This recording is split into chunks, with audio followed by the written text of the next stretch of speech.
بدأت قصتي لما جبت درجة وحشة في مادة الرياضيات. أنا مريم، كنت في سن 13 سنة من عمري، وفي يوم رجعت الأهل من المدرسة بدرجة قليلة في مادة الرياضيات.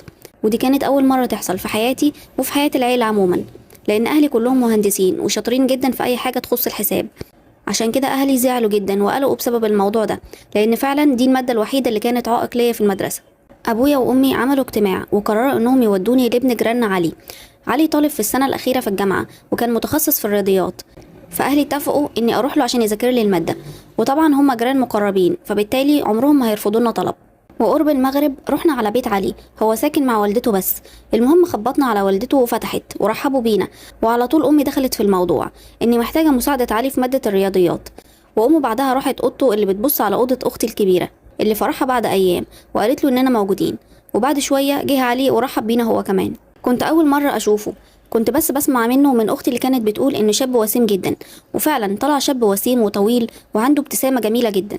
وافق علي على طلب أمي واتفقنا إني أروح لهم قبل الغروب كل يوم، والدرس هيكون في حدود ساعة أو أكتر شوية صغيرين. ولقيته بصلي وقال لي يلا هنبدأ دلوقتي، يلا قومي. ومسك ضفاير الاتنين وقال لي انت جميلة قوي وان شاء الله هتكوني متفوقة كمان.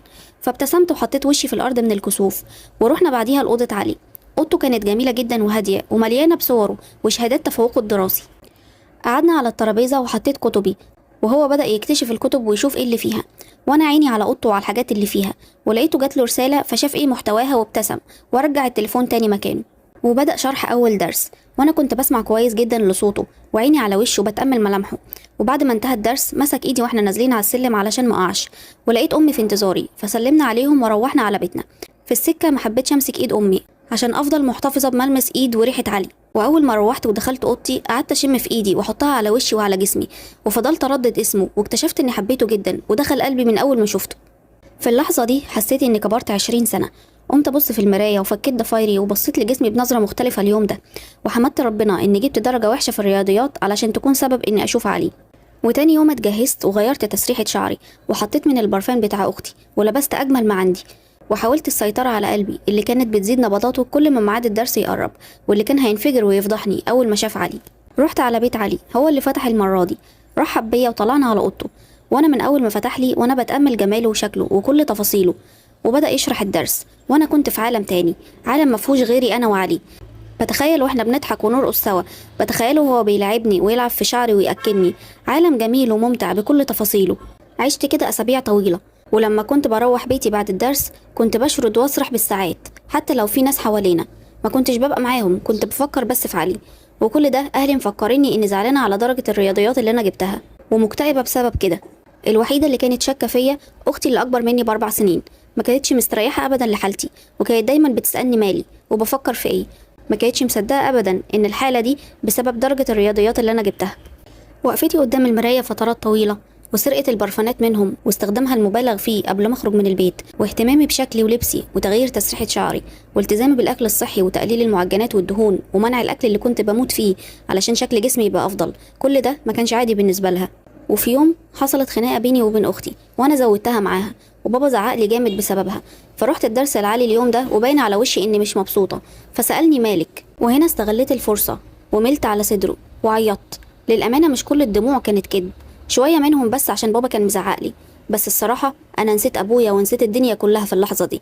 وهنا طبطب عليا علي ومسح على شعري وقال لي ما تزعليش يا حبيبتي. قالها لأول مرة، كأني أول مرة أسمعها في حياتي، رغم إن كل البيت بيناديني بيها لأني صغيرة ودلوعة العيلة، بس دي كانت غير. أي نعم هو ما كانش يقصد اللي أنا أتمناه، بس مش مهم، المهم إنه قالها لي. وفي اللحظة دي زاد حبي ليه أضعاف، لدرجة إني ممكن أعيط لما أفكر فيه. سرحت بخيالي وأنا في حضنه، ولما حس إني طولت بعدت عنه وقلت له أنا مش مركزة النهاردة وعايزة أروح، وفعلا مشيت على بيتي. وروحت بيتي واستغليت فترة خصامي مع أبويا وأختي علشان محدش يقطع أفكاري مع علي، ودخلت أوضتي وسرحت كالعادة في أحلامي الجميلة. وعدت شهور وأنا على هذا الحال، ومع الوقت حبي ليه كان بيكبر، وكنت بتمنى إن أكبر بسرعة، كان لازم أكبر بسرعة عشان ما يشوفنيش طفلة تاني.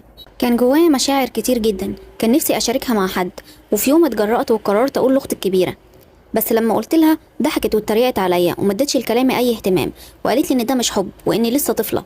فاتضايقت جدا وقررت اني مش هتكلم مع حد تاني، وهستمتع بوقت الدرس مع علي وخلاص، واتفرج على عينه وملامحه الجميله كانت أجمل لحظات حياتي اللي ما كانش بيفصلها غير الرسائل اللي كانت بتجيله ويقراها ويبتسم. وكنت ساعتها بتضايق جدا، وكنت هموت وأعرف مين اللي بيبعت له وبيبعت له إيه. كنت بحب علي لدرجة إني كنت بغير عليه من إخواتي لما يقولوا عليه وسيم، أو حتى من أمي لما كانت تمدح في أخلاقه، أو أمه لما كانت بتقطع علينا الدرس وتسألنا لو محتاجين حاجة. كنت بكرهها في اللحظات دي لدرجة إن أنا كنت بتمنى إنها تموت، لأن علي كان بيديها اهتمام لما تدخل علينا. كنت عايزة علي ليا وبس. وفي يوم قررت أرسم له رسمة، وكنت موهوبة في الرسم، وفعلا الرسمة طلعت جميلة جدا وشبهه قوي. ولما رحت عشان أوريها له طار من الفرح من كتر ما الرسمة عجبته، وحضني وطبطب على راسي كشكر للرسمة وعلقها فورا. وأنا فرحت جدا من ردة الفعل دي، وروحت اليوم ده ميتة من الفرح وغرقانة في أحلامي مع علي. وتخيلت يوم جوازنا هيكون جميل قد إيه، وأطفالنا كمان أكيد هيبقوا حلوين زي أبوهم. وفي الوقت ده وأنا غرقانة في أحلامي خبط باب شقتنا.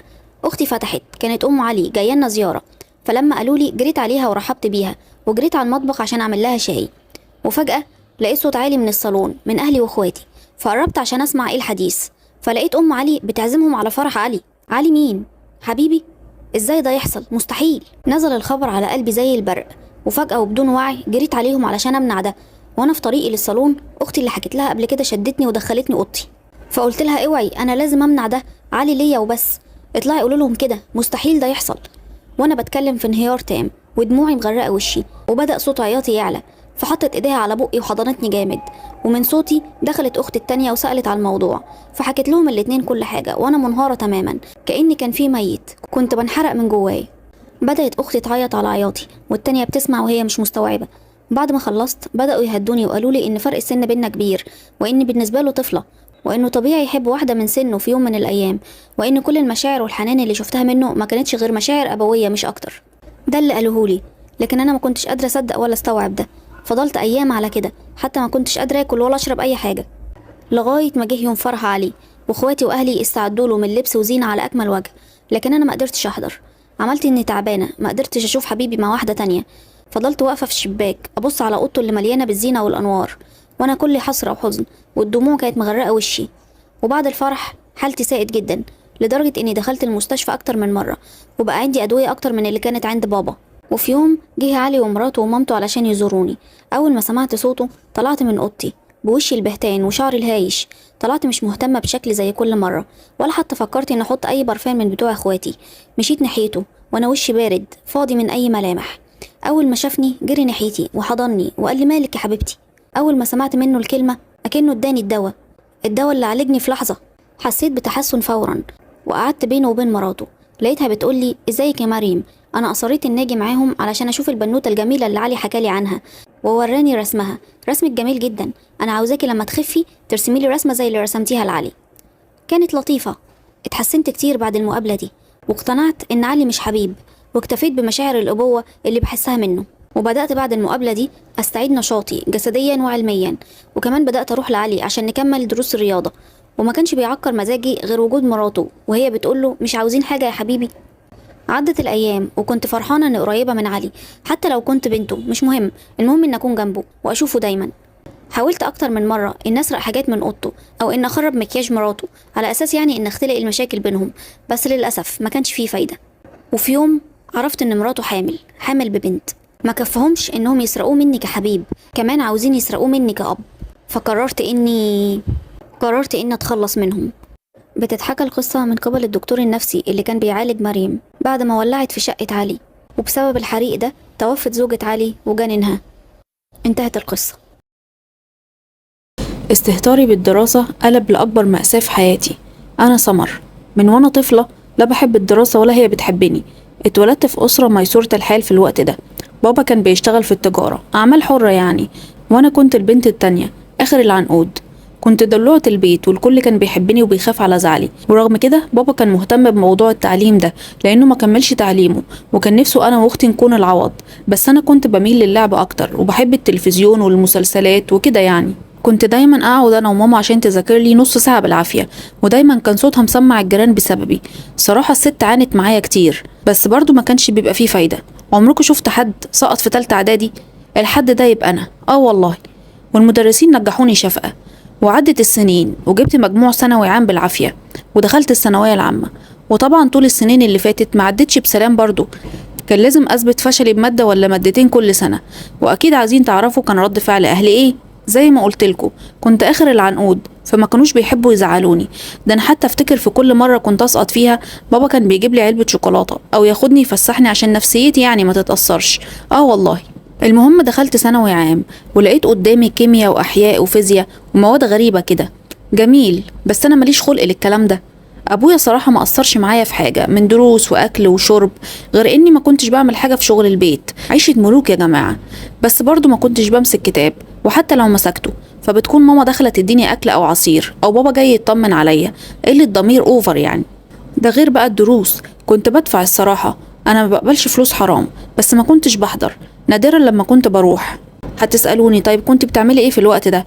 كنت بقعد في المواصلات رايح جاي، وممكن ادفع الاجره مرتين او 3 لغايه ما وقت الدرس ينتهي. ساعات كنت بخرج انا واصحابي، لكن ان حلل فلوس اهلي واحضر الدرس واستفاد منه، نو واي. فضلت كده لغايه ما شهر الامتحانات جه وبدأ الموضوع يدخل في الجد، وحسيت اني ضيعت وقت كتير. بدأت أقرأ المواد لأول مرة واكتشف ايه اللي فيها، وطبعا الوضع كان سيء جدا. عياط بقى واكتئاب، وطبعا أهلي مفكرين اني خايفة أنقص درجة ولا نص درجة في كل امتحان، ما يعرفوش اني عايزة أنجح بس، ونشوف بعد كده ايه اللي هيحصل. والله يا جماعة في مواد كنت أول مرة أذاكرها كانت قبل امتحانها مباشرة. المهم دخلت الامتحانات، وفي كل امتحان بابا وماما كانوا بيستنوني قدام باب المدرسة علشان يطمنوا عليا. ففي كل مرة كنت أطلع والابتسامة على وشي، ولما يسألوني أقول لهم 100% على طول هقفل الامتحان. بابا يقول لي يعني هتجيبي مجموع كبير يا سمر؟ أقول له أنت عايز كام؟ مش عارفة كنت جايبة البجاحة دي منين، وأنا أصلا حليت الاختبارات بحادي بادي. وجه يوم النتيجة، أهرب أروح فين يا ربي؟ ما عنديش مكان تاني. فكرت كتير، لقيت مفيش غير المواجهة. خلاص أمر واقع. يلا النتيجة ظهرت، جبت 65% وسقطت كمان في الفيزياء. اول ما قلت لاهلي كده كلهم تنحوا، واختي اخدت اللاب علشان تتاكد ان ده اسمي. محدش كان متوقع كده. بقولكوا كنت بقول لهم ان هدخل طب. يومها زعلت جدا على اللي عملته، واتكسفت من نفسي قوي. ليه ما ذاكرتش؟ غيري ما كانش متوفر ليه ربع اللي كنت فيه.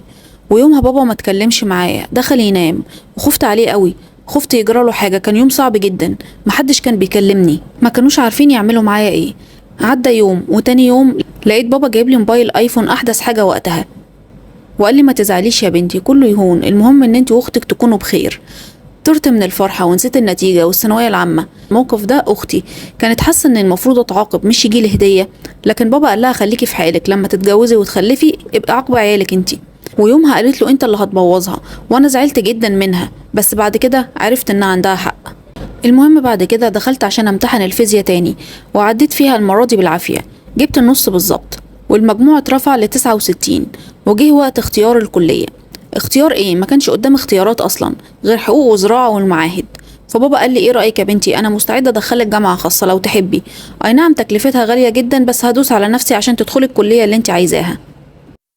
ففكرت ولقيت برضو ان اختيارات الجامعة الخاصة محدودة عشان المجموع قليل، غير اني زي ما قلتلكوا مش بحب الدراسة اصلا.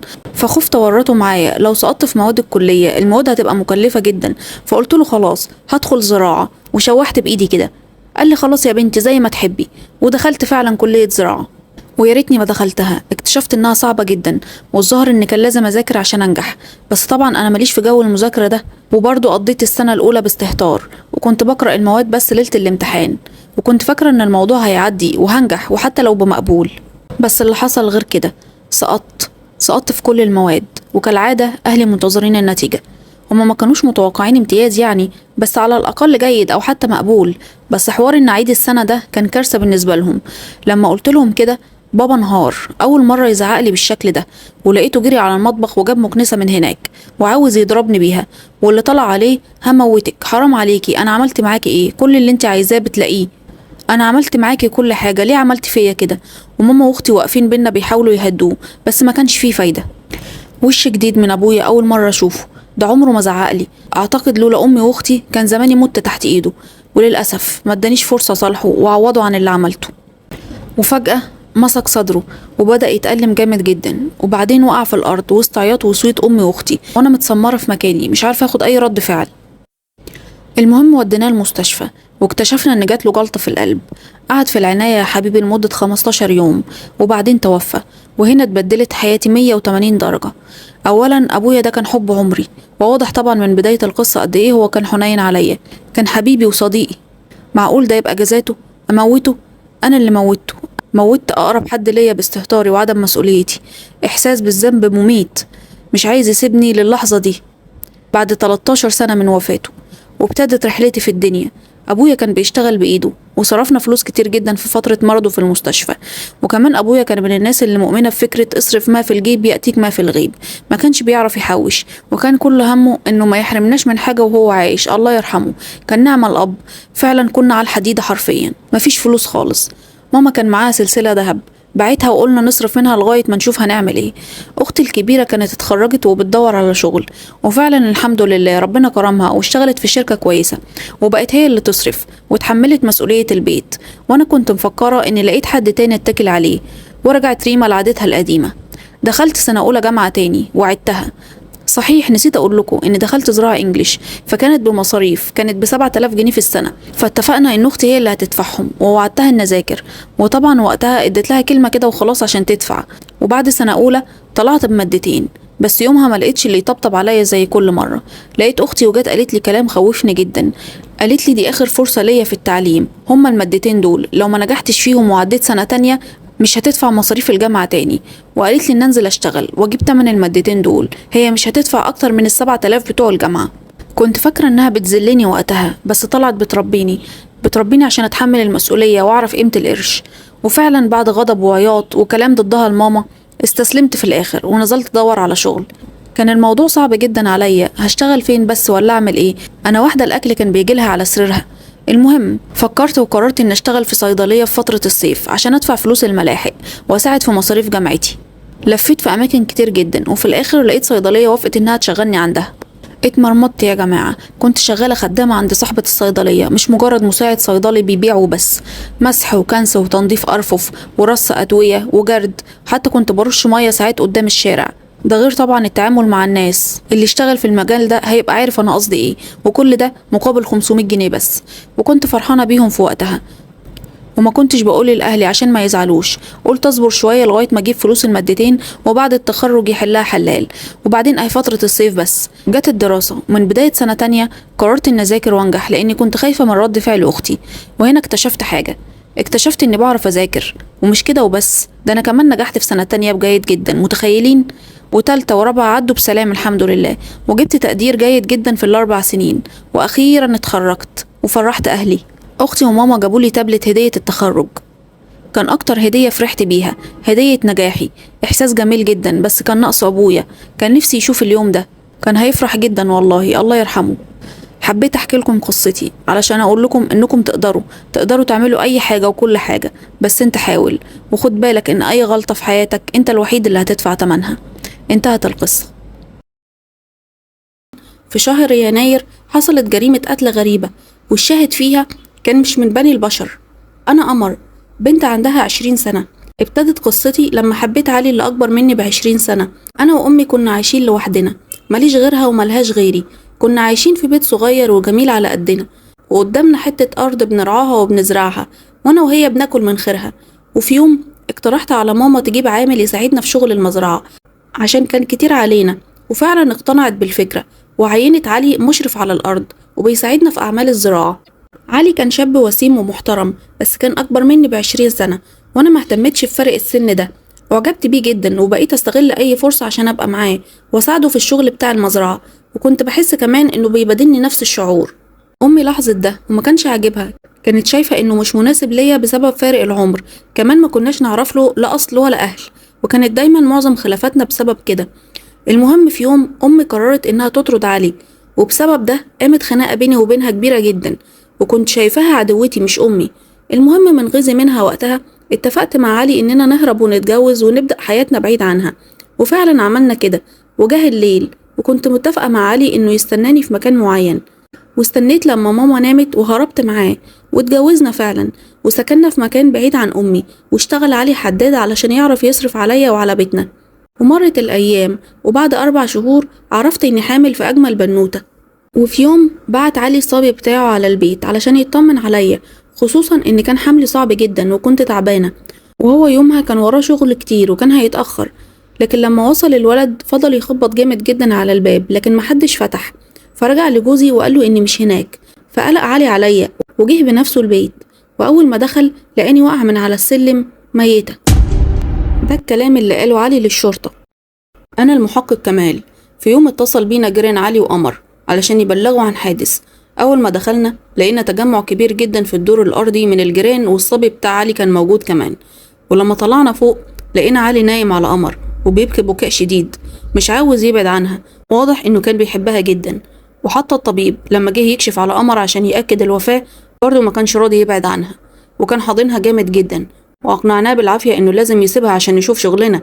قام وعدل راسها وفرد شعرها حواليها وقعد جنب راسها وحضنه، وفضل يبص عليها ويملس على شعرها. ولما خلص الطبيب شغله قال لينا إن قمر وقعت من على السلم نتيجة لدوخة شديدة بسبب حملها، مما أدى إلى نزيف داخلي أدى إلى وفاتها، واتقفلت القضية على كده. تاني يوم من الوفاة علي جوزي عمل لي جنازة كبيرة جدا، كانت شاملة كل أهل المنطقة، وأمي كمان جت وعرفت بوفاتي. كل الناس اللي كانت موجودة لاحظت انهيار علي عليا وعلى ابنه اللي لسه ما جاش للدنيا. كان صعبان عليهم جدا لأنه فقد كل أسرته في لحظة واحدة. وقبل الدفن علي جاب الأشرب المفضل ليا وصمم إنه يتلف حوالين رقبتي علشان أنا كنت بحب ألبسه كتير وأنا عايشة، وفعلا عمل كده. الغريب بقى في الموضوع أمي أنا كنت فاكراها تنهار أول ما تعرف باللي حصل، بس اللي حصل غير كده. ما كانش باين عليها أي أثر من مشاعر الحزن، أكن اللي ماتت دي مش بنتها. معقول تكون لسه زعلانة مني؟ كل اللي لفت نظر الناس إنها كانت بتبص لعلي بغضب شديد جدا وكراهية، كأنه هو السبب في موتي. وبعد ما اتأكدت إني خلاص اندفنت مشيت من غير حتى ولا كلمة. حتى الناس اللي حضرت كانوا عاوزين يعزوها ويسلموا عليها، بس هي ما ادتش أي فرصة لكده، أكنه كان واجب عليها وخلاص انتهى، ومشيت على طول بعد الدفنة. أنا أم محمود جارة الحاجة فوزية أم قمر. الست من بعد بنتها ما ماتت الظاهر كده إنها اتجننت، بقت تمشي في الشوارع تايهة، ما بتكلمش حد زي الأول، ولو حد كلمها تداري وشها وتجري منه، وتفضل تتلفت يمين وشمال، وبقت تقعد فترات كبيرة جدا في بيتها من غير حتى ما تخرج. والغريب بقى إنها كمان ما بقتش تنام بالليل، بتفضل مولعة شموع كتير جدا وتفضل تلف في أوضتها رايحة جاية. العيال الصغيرة بتشوفها من الشباك. الظاهر كده الست يا عيني اتجننت بعد وفاة بنتها. وبعد شهر من وفاة قمر في يوم على غير العادة بتاعتها لقينا أم قمر طالعة من بيتها مسرعة زي العسكري، على وشها ملامح الغضب، ومتجهة لمركز الشرطة. في يوم لقيت باب مكتبي بيتفتح مرة واحدة من غير استئذان. لقيت أم قمر بتجري عليا وبتقولي أنا لازم أقول لحضرتك حاجة يا باشا بخصوص قضية بنتي قمر. قلت لها قضية إيه يا ست انتي؟ إحنا مش قفلنا خلاص القضية دي من شهر؟ بنتك وقعت على السلم وماتت وقفلنا المحضر على كده. قالت لي لازم تسمع مني الحقيقة. فقلت للعسكري يقفل الباب، وقعدت اسمع لها، وقالت كلام غريب جدا مفيش حد عاقل يقدر يصدقه. في البداية قلت لنفسي أكيد الست دي اتجننت بسبب وفاة بنتها، بس قررت أسمعها. فضلت تتكلم حوالي ساعة، وأنا مع الوقت بدأ الكلام يدخل دماغي والشك يملأ قلبي، واديت احتمال لكلامها إنه يكون صح رغم إنه ضد الواقع والعقل تماما. بعد ما الأم مشيت اكتشفت إني لازم أطلع جثة قمر تاني من القبر عشان أتأكد من كلام أمها. فرحت للطبيب اللي كتب تقرير الوفاة وقلت له إن الجثة لازم تطلع. اتفاجئ الراجل من كلامي، بس بعد ما حكيت له كلام الأم استوعب وقال لي ماشي. المهم في ساعتها رحنا على المقبرة وطلعنا النعش وفتحناه وطلعنا الجثة. من حسن الحظ إن الجثة كانت لسه سليمة لأنه التربة كانت باردة جدا لأننا كنا في الشتاء. ونقلنا الجثمان لمكان يسهل الفحص فيه، وخرج كل العمال ما عدا أنا والطبيب. وبدأ الطبيب في فحص الجثمان، وبعد وقت قصير جدا اكتشفنا اللغز اللي الأم قالت عليه لما حكت لي. أول ما شفنا الحاجة اللي الأم قالت عليها بصينا لبعض باندهاش لأنها حاجة فوق الخيال ومستحيل أي حد يصدقها. تعال نشوف الأم قالت إيه. أنا أم قمر. يوم ما ماتت قمر واتبلغت بوفاتها أنا كمان مت. أنا كنت بحب بنتي أكتر من نفسي، هي كانت كل حاجة ليا في الدنيا. ولما رحت جنازتها ما تقبلتش موضوع موتها ده أبدا، وكانت مشاعر الغضب من جوزها متغلبة على مشاعر الحزن عندي. لو ما كانتش اتجوزته كان زمانها لسه عايشة في حضني، كنت هحافظ عليها طول عمري، لولا تدخل الشيطان اللي اسمه علي هو اللي دمر حياتنا وسرق بنتي مني. كنت قرفانة منه ومن الناس اللي متعاطفة معاه، كان بيمثل وهم كمان كانوا بيمثلوا، محدش كان زعلان على بنتي غيري أنا وبس. كمان كنت حاسة إن في حاجة غلط، بنتي كانت هادية وحريصة على نفسها، أكيد في حاجة غلط، بس هعرف منين إيه اللي حصل لبنتي؟ بعد ما الجنازة خلصت اتجهت مسرعة لبيتي بفكر في طريقة أتواصل بيها مع روح بنتي لأنها هي الوحيدة اللي عارفة الإجابة علشان أعرف ماتت إزاي وقلبي يرتاح. فبدأت على طول أحضر طقوس استحضار الأرواح، وخصوصا إن عندي علم بسيط منها لأن والدي كان بيمارس الطقوس دي دايما، فكنت بشوفه وأنا طفلة. المهم، جهزت الأجواء ونورت شموع كتير في كل أنحاء الأوضة، وبدأت أصلي وأشتغل على الموضوع ده. وكل شوية كنت ألف أوضتي وأتلفت وأدور على أي إشارة تدلني إن شبح بنتي حضر. وبعد 15 يوم من الطقوس دي حصل حاجة غريبة جدا. لقيت هوا جامد فتح الشباك ودخل معاه نور قوي ملا كل الأوضة، بس راح بعديها بلحظات. بس بسبب اللي حصل ده اديت لنفسي أمل وحسيت إن الطقوس بتاعتي ماشية على الطريق السليم. استمريت في الموضوع ده وكثفت الطقوس، وبعديها بيومين حصل نفس الشيء تاني، بس المرة دي بصورة أقوى، والضوء كان جامد جدا والبرد كان أشد لدرجة إن طفى كل الشموع اللي كانت في الأوضة، وأنا دريت عيني من شدة الضوء. وواحدة واحدة بدأ النور يهدى، ولقيت في وسط الأوضة ظل أسود. لقيت في وسط الأوضة ظل أسود على شكل بنت كانت لابسة أسود في أسود، فعرفت إنه شبح بنتي قمر. وبعد كده الضوء اختفى والبنت بدأت تبان أكتر في نص الأوضة. كانت لابسة أسود وشعرها طويل وأسود، وعينيها كمان كانت سودة وما فيهاش نني. أول ما شفت الشبح ارتعبت جدا، رغم إني أصلا كنت بعمل كل ده علشان يحضر، بس ما كنتش مفكرة إن الموضوع هيبقى مرعب كده. بدأت أرجع لورا والشبح يقرب مني، فضلت أرجع وهو يتقدم أكتر لغاية ما في لحظة كان لازم أوقف وأقاوم وأتمالك. مش هو ده اللي أنا كنت عايزاه؟ لازم أتكلم معاه علشان أعرف إيه اللي حصل مع بنتي قمر. كل اللي قدرت أنطق بيه: أنتي مت إزاي يا قمر؟ قلتها وأنا في منتهى الرعب. وأول ما قلت كده وقف الشبح في مكانه ورجع لورا وفتح بقه وبدأ يطلع منه دخان أسود كثيف جدا. وبعد ما خلص بدأ يتكلم بصوت خشن وقال: علي قدام الناس كان باين إنه شخص محترم وبيحبني، لكن الواقع كان غير كده. علي كان دايما بيهني وبيضربني على كل كبيرة وصغيرة، وكانت حياتي معاه عذاب. وفي اليوم اللي اكتشفوا فيه إني مت، علي اتخانق معايا خناقة كبيرة جدا بسبب إني زودت الملح في الأكل، فقلت له إني أسفة وإنه لما يرجع من شغله هيلاقي أكل تاني. بس للأسف بدأ يضرب فيا كالعادة، وفي الآخر مسكني من رقبتي ورفعني لفوق. وفي اللحظة دي الشبح اترفع من مكانه وفتح بقه وبدأ يسحب كل الهواء اللي في الأوضة، لكنه بيعبر إنه كان محتاج هوا في الوقت ده. وفجأة بدأ يلف رقبته، وسمعت في الوقت ده صوت طرقعة كأن الرقبة اتكسرت. وكمل الشبح لف رقبته لغاية ما بقى صدره ليا ووشه باصص للخلف، وأنا ببص للمنظر في ذهول ورعب. وبعدين نزل على الأرض وبدأ يمشي ناحية الشباك، وكانت راسه متجهة ليا. وقبل ما يختفي ابتسم ليا ابتسامة جميلة كأن بنتي بتشكرني إني حاولت أعرف الحقيقة. وبعديها فضلت أعيط وأبكي على بنتي والدموع اللي كنت محوشاها من يوم ما ماتت. ونمت يومها من التعب. وتاني يوم جريت على الشرطة عشان أحكي لهم على اللي حصل، إن علي هو اللي موت بنتي، خنقها وكسر رقبتها وماتت بسبب كده. الطبيب كان بيسمع ومش مستوعب، وبعد شوية من الوقت بدأ يربط الأحداث ببعضها، وقال لي علشان كده علي زوج قمر كان قاعد جنب راسها ومش راضي يسيبها، وصمم إنه يحط الأشارب اللي كانت قمر بتحبه علشان محدش يشوف آثار الخنق على رقبتها. وفعلا لما شلنا الطرحة من على رقبة قمر لقينا آثار الخنق ومكان صوابعه معلمة على رقبتها. وبعد مزيد من الفحص لقينا فعلا إن رقبة قمر كانت مكسورة. واتقبض على علي بتهمة قتل زوجته. وحكت الأم في المحكمة على الشاهد الشبح اللي حكى لها كل تفاصيل القضية. والغريب إن المحكمة اعترفت بكلامها بعد الربط بين كلام الأم وأوراق الطب الشرعي، واتحكم على علي بالسجن مدى الحياة. واكتشفوا فيما بعد إنه كان متجوز قبل قمر مرتين كمان، وزوجاته الاتنين توفوا في ظروف غامضة. وبعد 3 سنين من الحكم لقوا علي متوفي في الزنزانة والسبب مجهول. انتهت القصة. عارفين الناس اللي ما بتعرفش تقول لأ؟ أنا واحدة منهم. أنا سالي، بنت خدومة وبريئة واجتماعية جدا وبحب الناس كلها. اتولدت في أسرة متوسطة الحال.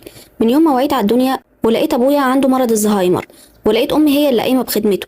ولما كبرت أنا وأخويا اتعلمنا منها العطاء والحب والحنية، وبقينا نساعدها في رعاية بابا. واتعودت أبقى شخص خدوم وبيحب يساعد الناس، وما كانش عندي أي مشكلة في كده. كنت طفلة نشيطة وعندها حماس. وحتى لما كبرت ودخلت كلية الطب كنت شاطرة في دراستي، ودايما كانت الطلبة بتطلب مني ملخصات للمحاضرات، وكنت بساعدهم في أي مهام بتطلب منهم في خلال السنة، وكل ده من غير أي مقابل وبنفس راضية جدا. رغم اني كنت ساعات كتير باجي على نفسي وبتعب جسديا، بس كان مستحيل اكسف او ارد حد طلب مني حاجه. ما كنتش حاسه بالمشكله دي وانا صغيره. ايوه مشكله، ومشكله كبيره كمان لدرجه انها دمرت حياتي. ابتدت ملاحظتي للموضوع من ايام الجامعه واستغلال زمايلي ليا. افتكر مره قبل امتحان العمل الماده كانت صعبه جدا، وانا عشان كنت شاطره وبحب دايما اكتب كل حاجه ورا الدكاتره، وكتبي كانت منظمه وملونه وشكلها جميل. جت في مره واحده صاحبتي قبل امتحان العملي ب3 ايام وقالت لي عاوزه كراسه العملي بتاعتك عشان تصورها وهترجعها لي تاني يوم. فبكل براءه قلت لها اه طبعا يا حبيبتي اتفضلي. وبعديها اختفت البنت، ولقيتها سلمت الكراسه للدكتور على انها بتاعتها، وكتبت كمان عليها اسمها ومسحت اسمي. وفي مرة تانية قسمنا الدكتور لمجموعات، وكل مجموعة كانت هتقوم بعرض محاضرة كنشاط يعني للمادة، وطبعا مجموعتي استغلت ان انا معاهم وتأخروا جدا في عمل الجزء الخاص بيهم، وفي الاخر طلبوا مني ان اعمل المحاضرة كلها علشان ظروف وهمية قالوها لي في وقتها. وفعلا حصل، عملت المحاضرة كلها وكمان عرضتها لوحدي، وفي الاخر كتبت اساميهم عليها. شفتوا سذاجة اكتر من كده؟ وغيره من مواقف كتير ما كنتش عارفة فيها العيب مني ولا من الناس، وهم ليه بيؤذوني وانا بساعدهم. لكن بعد كل ده ان اتعلم ابدا، اللي فيه طبع بقى. ده غير بقى الحياة فيما بعد الدراسة، ده ليفل تاني، أكن الناس كل ما بتكبر بيكبر معاها قلوبها السودة. وعدت الأيام وأنا زي الهبلة بدي بدون مقابل وبضغط على نفسي عشان الناس ترضى. وفي يوم من الأيام تبدأ قصتي، يوم ما قررت إني أكمل دراسات عليا لطبيعة شغلي، وفعلا رحت قدمت وقبلت الحمد لله. ولقيتني في وسط مجموعة من الطلبة مكونة من 10 أفراد، منهم علي أول طالب عيني جت عليه في أول محاضرة. كان شاب طويل ووسيم وشكله محترم جدا. بعد ما خلصنا المحاضرة اتعرفنا على بعض وأخدنا تليفونات بعض عشان يسهل التواصل بينا، وبطبيعة الحال عملت أنا الجروب وبقيت حلقة الوصل بين الدكاترة وبين باقي زمايلي على مدار الترم. في خلال الترم الأول زادت العلاقة بيني وبين زمايلي ال10، بس كنت مقربة أكتر لبسمة وعلي. بقينا أصدقاء مقربين جدا، كنا بنخرج سوا نسهر ونتكلم، وكانوا جدعين جدا الصراحة. وزادت العلاقة أكتر لما توفى والدي بعد تسجيلي الأول سنة من الماجستير. صراحة ما سابونيش ولا لحظة، كانوا معايا في كل خطوة، وانا في المقابل كان عندي استعداد اديهم روحي من كتر معزتهم عندي. انا كده عندي فرط مشاعر.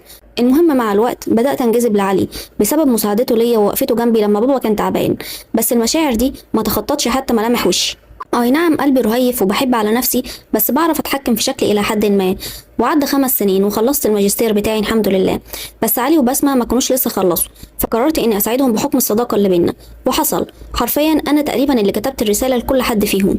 الموضوع اخد مني 2 كمان، لكن الحمد لله ربنا سهل الامور وخلصوا هما كمان.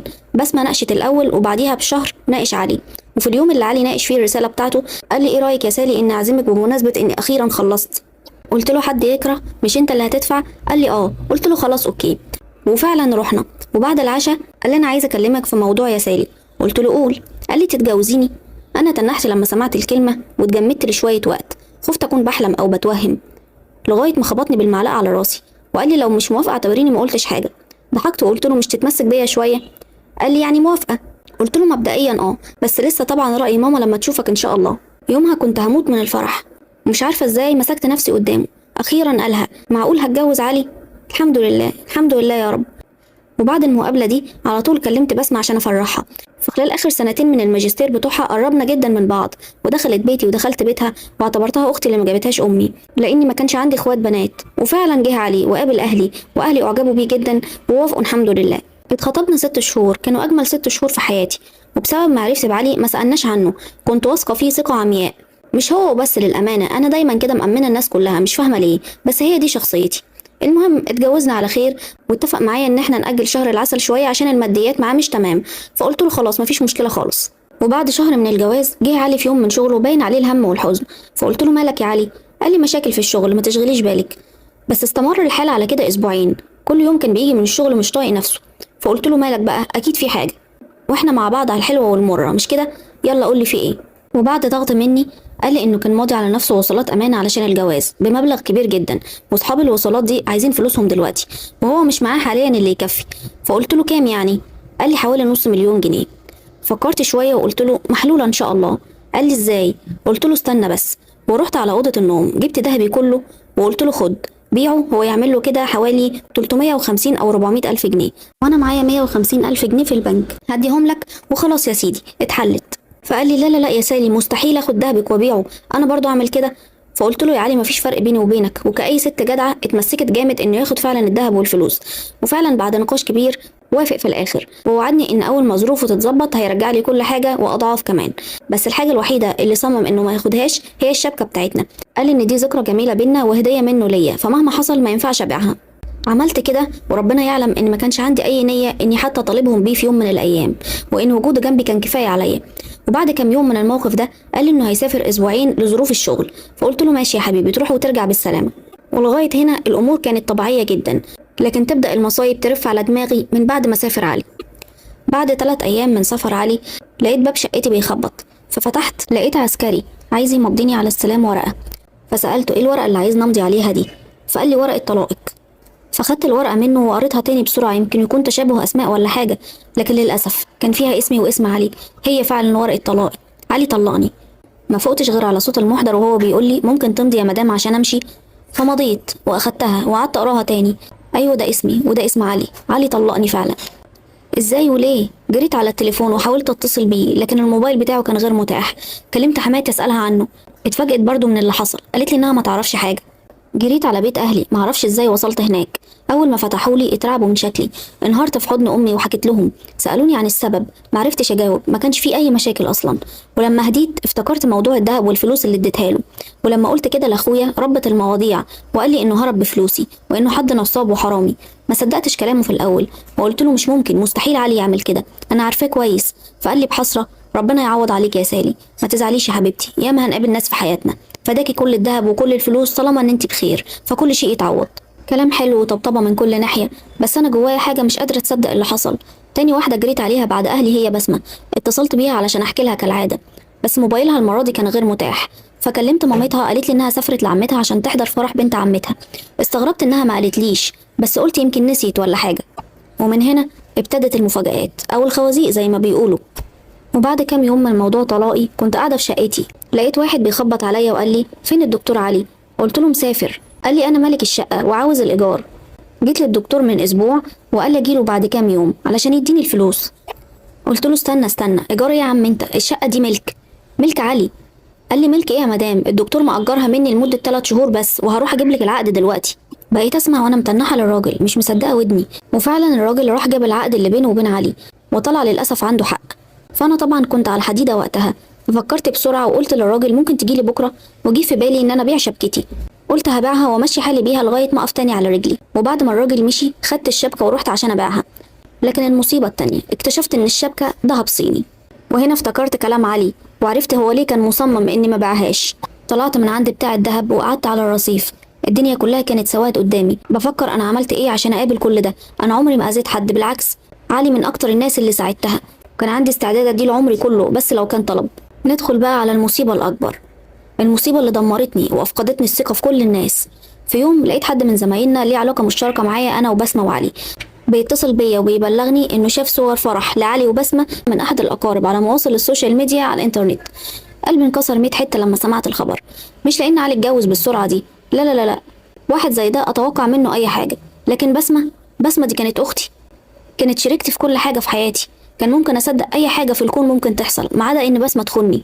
وبعديها دخلت في حالة اكتئاب حاد لدرجة اني دخلت المستشفى اكتر من مرة، واستمر الحال على كده لغاية ما واحدة زميلتي شارت عليا بدكتور نفسي شاطر جدا زميلها وهي بتثق فيه، قالت لي اروح اجرب معاه يمكن يقدر يساعدني ان اطلع من الحالة اللي كنت فيها. وفعلا رحت لدكتور مراد، كان شاب جميل ودكتور شاطر. حكيت له على كل حاجة حصلت لي واخد بايدي، ومع الوقت بدأت اتحسن الحمد لله. ولفت نظره الطيبة والبراءة اللي جوايا، حسيت انه الدواء اللي ربنا بعتهولي في الوقت ده بعد كل الصدمات اللي عشتها. وبعد كام شهر عرض عليا الجواز واتجوزنا فعلا، وجبت منه آسر ربنا يخليهم لي هما الاتنين. وبالنسبة لبسمة وعلي بعد مرور 5 سنين على موضوع جوازهم، بسمة جات لي وطلبت مني اني اسامحها، وبكت قدامي وترجتني بكده، وقالت لي انها ما دقتش لحظة سعادة من يوم ما اتجوزت علي، وانه عمل معاها زي ما عمل معايا وسابها ومشي، لكن بعد ما خلفت منه 2 توأم وللأسف توفوا، وهي حاسة ان ده عقاب ربنا ليها بسبب اللي عملته معايا. طبطبت عليها وسامحتها، بس طبعا علاقتي الجميلة ببسمة اختي ماتت خلاص والثقة انكسرت، فبالتالي كان مستحيل نرجع زي الاول ابدا. كانت تجربة قاسية جدا بس لعله خير. التجربة دي كانت بمثابة قلم على وشي، اتعلمت افكر قبل ما اقول على اي حاجة، واشوف اذا كانت الحاجة دي هتناسبني ولا لا، واتعلمت اني ادي لنفسي اولوية لان ليها الحق عليا، واللي مش هيقدر ده يبقى ما يستهنيش وما يستاهلش حتى ان افكر في زعله، واللي بيحبني هيقدر ظروفي وهيستوعب سبب رفضي ومش هيستغل ضعفي عشان يضغط عليا. شكرا على الاستماع، ويا رب تكون القصة عجبتكم. سلام. النهاردة هحكي لكم على أغرب قصة حب ممكن تسمعوها في حياتكم. ابتدت قصتي لما غيرت مكان شغلي واشتغلت في مصنع خارج حدود المدينة بتاعتي. أنا هشام، شاب عندي 34 سنة زي معظم الشباب. اتخرجت من كلية من الكليات اللي ما بتشتغلوش بيها دي، والشهادة في الدرج بقالها حوالي 15 سنة. في الفترة دي لفيت البلد من الشرق للغرب، كل فترة أشتغل في مكان شوية واسيبه، وسكة السفر كانت ممنوعة بالنسبة لي عشان أنا الراجل الوحيد في بيتي وبراعي أمي وأختي، وعندي أمل إن ربنا يعدلها في يوم من الأيام. المهم، في يوم كلمني صديق ليا وقال لي إنه شغال في مصنع وإنهم محتاجين عمال الفترة دي، وبما إن المصنع بعيد عن المدينة فالمرتبات كويسة وكمان في مواصلات تودينا وتجيبنا. فقلت له موافق طبعا، يلا بينا. وفعلا رحت وقدمت وقبلت الحمد لله، واستمر الحال على خير لغاية شهر من تعييني. وفي يوم كان عندي شغل كتير جدا في المصنع، ففوتت ميعاد الأتوبيس اللي هيروحني، وقلت لما أخلص أبقى أركب أي حاجة بقى معدية على الطريق. المهم خلصت الشغل ومشيت من المصنع، بس اتفاجئت إن المكان اللي حوالين المصنع مرعب حرفيا بالليل، مفيش أي صوت والدنيا ضلمة كحل.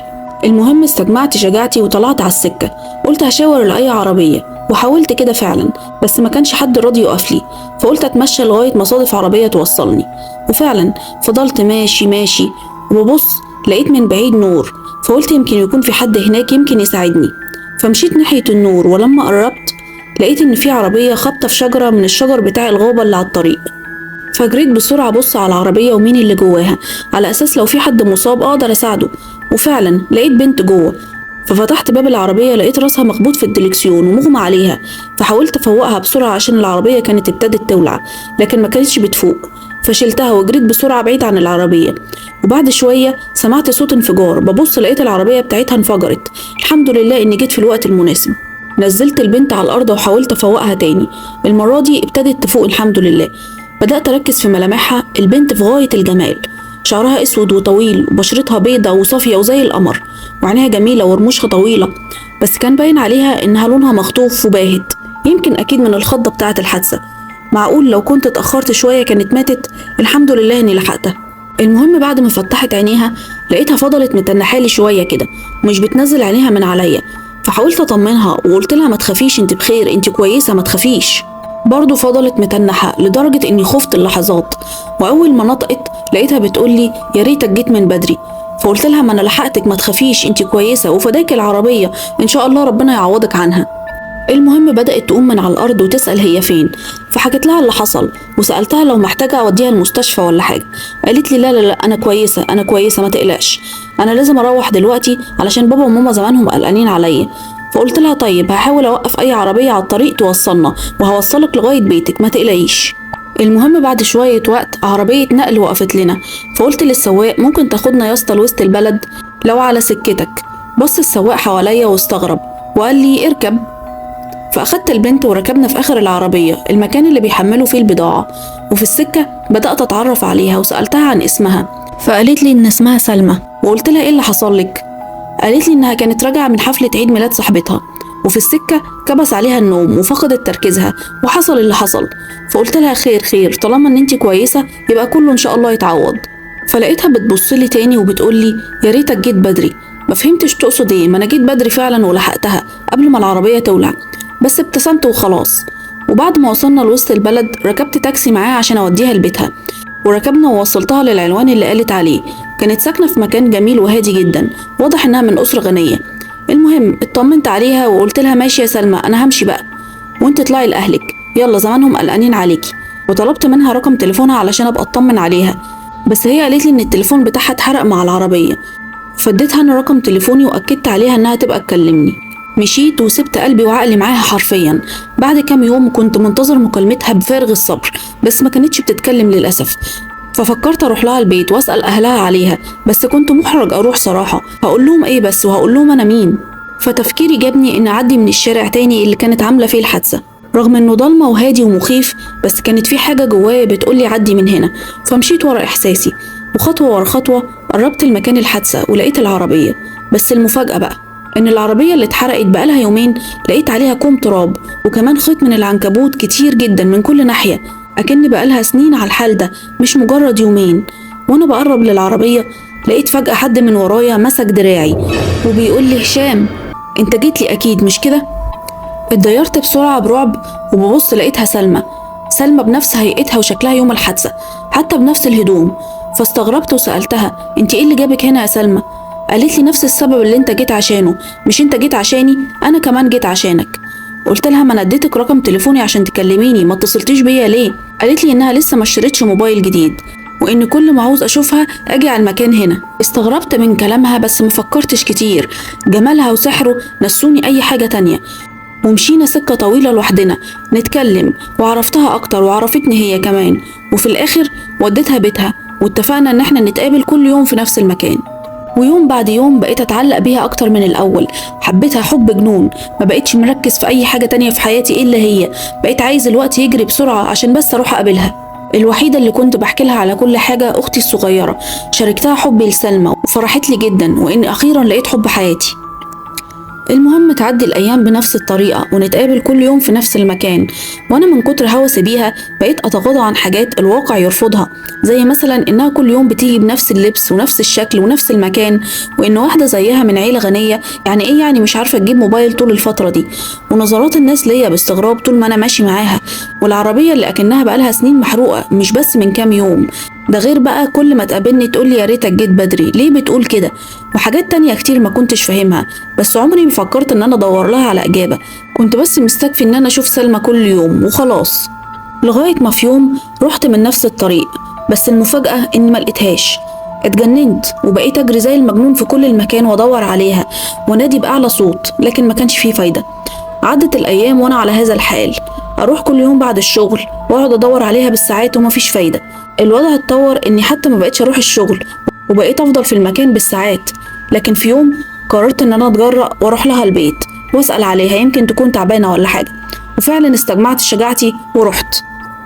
فخبطت على البيت ففتحت بنت سمرة شوية ولابسة يونيفورم، فعرفت انها الشغالة بتاعتهم، فقلت لها ممكن اقابل سلمى؟ اول ما قلت كده لقيت البنت برقت وقالت لي بخوف سلمى؟ سلمى مين؟ ولقيت صوت راجل من وراها وبيقول مين يا ناهد؟ قالت له واحد بيسأل على الأنسة سلمى. فجه الراجل وقال لي اتفضل يا ابني. فدخلت واخدني ناحية الصالون وجت ست كبيرة شكلها والدتها وقال لي انت مين وعاوز ايه يا حبيبي؟ فقلت له انا هكلم حضرتك بكل صراحة يا عمي، حصل كذا وكذا وكذا، وحكيت له على اول يوم قابلت سلمى فيه واني حبيتها جدا، ولما غابت قررت ان اجي اسأل عليها. وبعد ما خلصت كلامي حصل حاجة غريبة جدا، لقيت الام بدأت في العياط وبعديها الراجل كمان. فاتفاجئت وقلت له سلمى بخير يا عمي؟ مش كده، هي كويسة، هي فين؟ انا عايز اشوفها. مسح دموعه وبدأ يتكلم ونطق بكارثة مفيش عقل حتى يقدر يستوعبها. قال لي سلمى ماتت يا ابني. قلت له ايه؟ ازاي ده حصل؟ وامتى؟ مش ممكن مش ممكن، ده انا كنت معاها حتى من كام يوم، مش ممكن. وبدأت اتعصب وانهار. وقام الراجل ومسكني من كتافي وقال لي اهدى بس اهدى، سلمى ماتت بقالها 15 سنة. زقيت الراجل وقلت له ايه يا عم انت اللي بتقوله ده؟ انت بتخرف ولا ايه؟ اكيد انا دخلت بيت غلط، سلام عليكم يا عم. قال لي استنى بس، مش انت تقصد سلمى دي؟ وقام شاور على صورة ليها. بصيت على الصورة ولقيتها هي فعلا، وهنا بدأت أعرق وزادت نبضات قلبي. وقلت له هي، بصوت واطي ومرعوب. قلت له ازاي؟ ده انا اللي انقذتها ومشينا وتفسحنا سوا يوميا، مش ممكن اللي انت بتقوله ده يا عم الحاج. وبدأ الراجل يحكي ان سلمى في اليوم ده كانت راكبة عربيتها ومسرعة جدا، كانت راجعة من عيد ميلاد واحدة صاحبتها زي ما هي قالت لي قبل كده، وفي السكة عملت الحادثة والعربية للأسف اتحرقت بيها وماتت.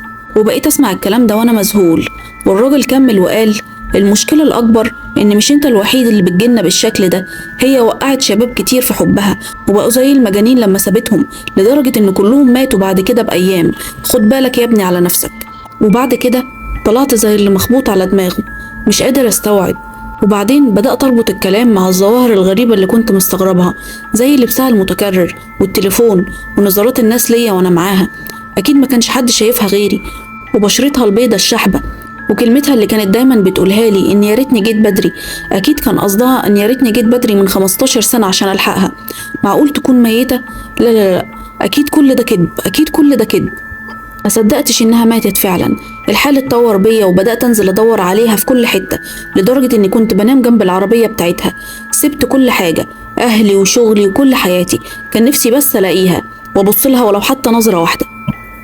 وفي يوم كنت نايم جنب العربية بتاعتها، لقيت ايد ناعمة بتصحيني وبتنادي باسمي. هي صوتها، هي سلمى. صحيت بسرعة وبلتفت لقيتها هي حبيبتي. حضنتها وهي كمان حضنتني، وعاتبتها على الغياب وقلت لها كده تسيبيني وتمشي؟ قالت لي عشان انا حبيتك يا هشام، ما ينفعش نكون مع بعض، انت في عالم وانا في عالم تاني.